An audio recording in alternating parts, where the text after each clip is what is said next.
Nick Cannon Radio, it is an honor and a pleasure to have a community conversation with one of our community leaders. Been this way for years.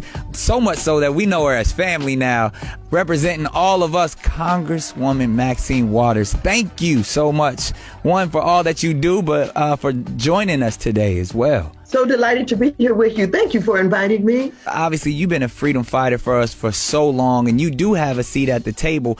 But it is that way that where it feels like this infrastructure of racism is something that we can't get past. And the fact that now that before we were sweeping it under the rug and we're acting like it doesn't exist. Now the entire world has accepted the fact that it does exist. So what are some of the things that we can do to implement change? And a lot of it, like a lot of the protesters have been saying, hashtag defund the police and get rid of the police in general. We have to continue to try and put forth legislation that will discontinue some of the practices of the police in the way that they use force.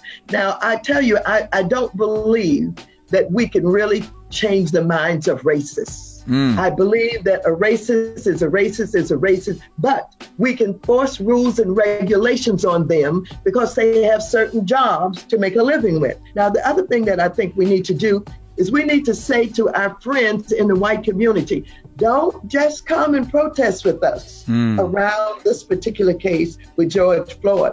We need you in this fight ongoing. For Breonna Taylor, for all the many other ones that we constantly have to fight for. That's right. And I think that if you follow what is happening with your children who have involved themselves in these protests, you have to know that something's happening in your own family. And many of these young people are saying, we're tired of it too. And we are definitely proud of this generation, as you put it, because they are fearless. They are stepping forward. And from people are leading by example. You stepped out many a times, but you made a great point when the commander in chief has no problem saying he will sick dogs on protesters, or speaking of putting the military and how big their guns are and things like that. It's just this idea of fear, which racism is rooted in. What do you say to that? What do you say when the person who's leading the country isn't acting as a leader? I was not shocked because I've known him to be a deplorable human being. And I started on him when he was inaugurated. And I told this country that this, not only was he deplorable, but he certainly didn't deserve to be the president of the United States. So when he talked about sick and vicious dogs, I said, he's the most vicious dog we know. And we're not afraid of him.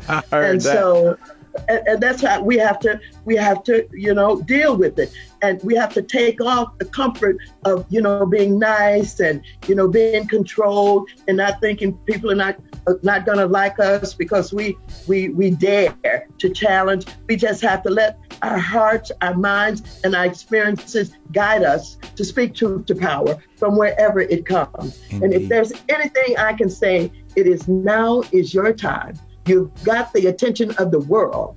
Don't stop now. Stay out there. They've had these curfews, but they had to back off of the curfews because they know that they can't lock up everybody. There you heard it, a word from Auntie Maxine, a.k.a.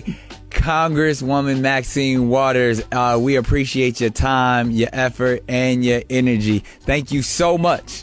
And thank you for your creativity and your inspiration. Thank you.